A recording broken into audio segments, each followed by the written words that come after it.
दिखा मेरे राम जैसा, कोई राजा न दिखा मेरे राम जैसा। दानी भी देखे महादानी भी देखे, दानी भी देखे महादानी भी देखे, दानी भी देखे महादानी भी देखे, दानी भी देखे महादानी भी देखे, अरे दानी भी देखे महादानी भी देखे मेरे राम जैसा, मेरे राम जैसा परम दानी न दिखा मेरे राम जैसा, परम दानी न दिखा मेरे राम जैसा, कोई राजा न दिखा मेरे राम जैसा।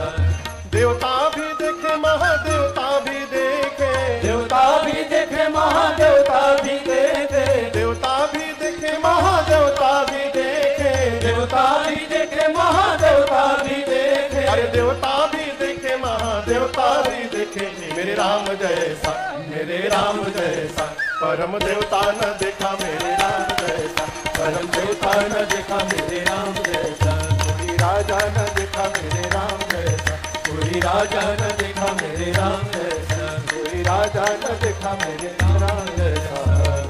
बोलिए राजा रामचंद्र भगवान की जय, अयोध्या धाम की जय, सिंगवेरपुर धाम की जय, आज के आनंद की जय जय जय श्री सीता। सीताराम। बैठ जाइए, सब लोग बैठ जाइए।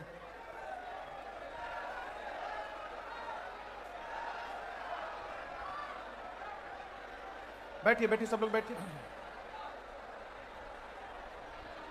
भगवान राजा बने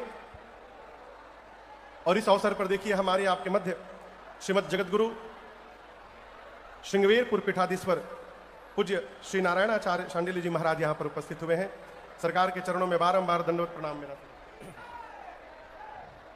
भगवान राजा बने, गोस्वामी जी कहते हैं राम राज बैठे त्रैलोका, हर्षित भय गए सब शोका।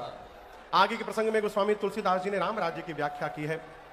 पुरजनोपाख्यान करते हुए भगवान ने अयोध्या वासियों को उपदेश देते हुए कहा कि 84 लाख योनियों में सबसे दुर्लभ कोई शरीर है तो मानव का शरीर है, और मानव का शरीर ही वो साधन है जिसको प्राप्त करके जीव भक्ति के मार्ग से मुझ तक पहुंच सकता है। कैलाश में बैठकर भगवान शंकर मां पार्वती को कथा सुना रहे हैं। मां ने पूछा, प्रभु आपने ये कथा कब जाकर काकभुशुंडी जी से श्रवण कर ली? बाबा बोले, देवी जब आप सती के स्वरूप में थी, आपका शरीर शांत हुआ, मैं वैराग्य की अवस्था में नीलगिरी पर्वत गया और वहीं हंस का रूप धारण करके काकभुशुंडी जी से पूरी राम कथा मैंने सुनी। फिर मां ने कहा, प्रभु गरुण महाज्ञानी गुण राशि, हरि सेवक अति निकट निवासी, गरुण जी भगवान के वाहन है, सेवक है, उनको कैसे मोह हुआ? इस प्रसंग को भगवान शंकर ने विस्तार से सुनाया है काकभुशुंडी गरुण संवाद के रूप में। पहले दिन मैंने आपको बताया मानस के 4 घाट, काशी जी में भगवान, कैलाश पर भगवान शंकर ने कथा को पूर्ण किया है, नीलगिरी पर्वत पर श्री काकभुशुंडी जी ने कथा को पूर्ण किया है। मानस में ऐसा उल्लेख नहीं मिलता कि तीर्थराज प्रयाग में कथा विराम हुई है। महापुरुष कहते हैं आज भी भाव रूप से श्री याज्ञवल्क्य ऋषि श्री भरद्वाज जी को कथा गाकर सुना रहे हैं।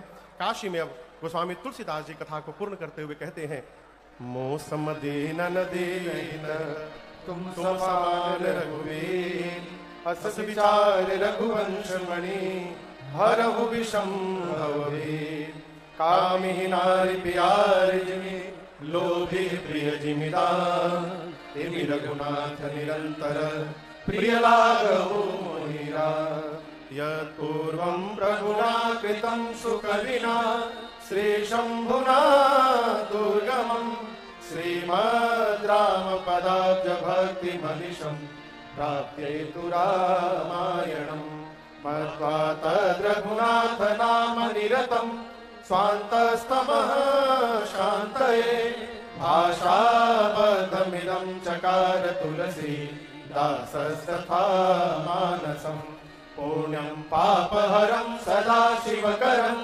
विज्ञानभारतीप्रदं, मायामोहमलापहं सुरिमनं प्रेमाम्बुपूरं शुभं, श्रीमद् रामचरितमानसमिदं भक्त्यावगाहन्ति ये, ते संसारपतंग घोरकिरणे दहयन्ति नो मानवा, दहयन्ति नो मानवा, दहयन्ति नो मानवा। श्रीमद् रामचरितमानसे सकल कलकलुष विध्वंसने विमल वैराग्य नाम सोपान समाप्त, सप्तमः सोपान समाप्त, उत्तरकांड समाप्त। यहां पर ये मां गंगा के परम पुनीत तट पर स्थित श्रृंगवेरपुर धाम, जिसके इस प्राणुपुर नामक ग्राम के इस पावन धरा पर हमारे बाबू श्रीमान आनंद पांडे जी के संकल्प से आयोजित ये 9 दिवसीय श्री राम कथा महोत्सव विश्राम को प्राप्त होती है।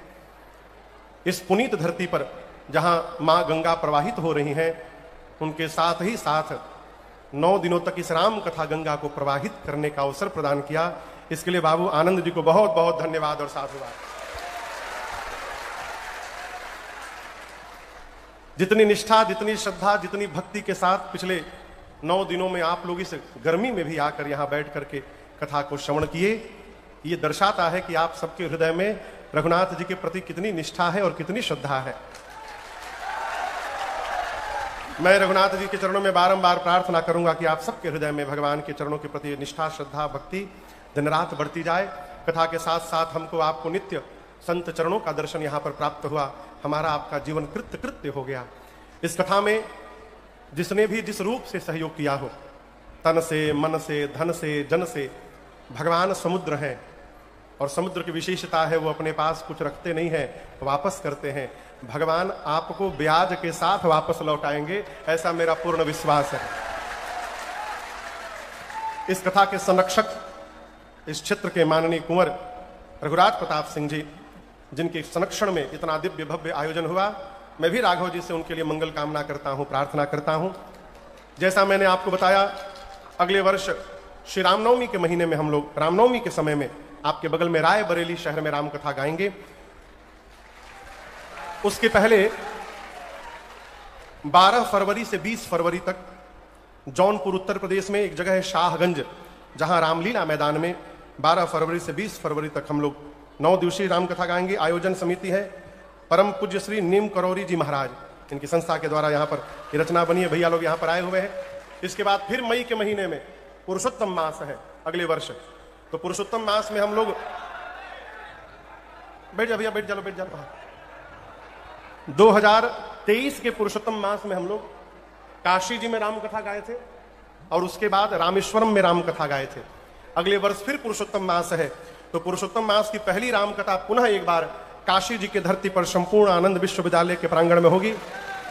और पुरुषोत्तम मास की दूसरी कथा इस बार उज्जैन महाकाल भगवान की शरण में जाकर हम लोग आएंगे। तो अगले वर्ष भी आपके अगल बगल में कई राम कथाएं हैं।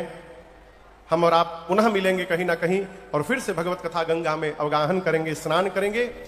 जब तक प्रत्यक्ष नहीं मिल पाते हैं तब तक आप लोग आधिकारिक यूट्यूब चैनल पर भी जितनी कथाएं होती हैं उनका सीधा प्रसारण होता है, उसका दर्शन लाभ ले सकते हैं।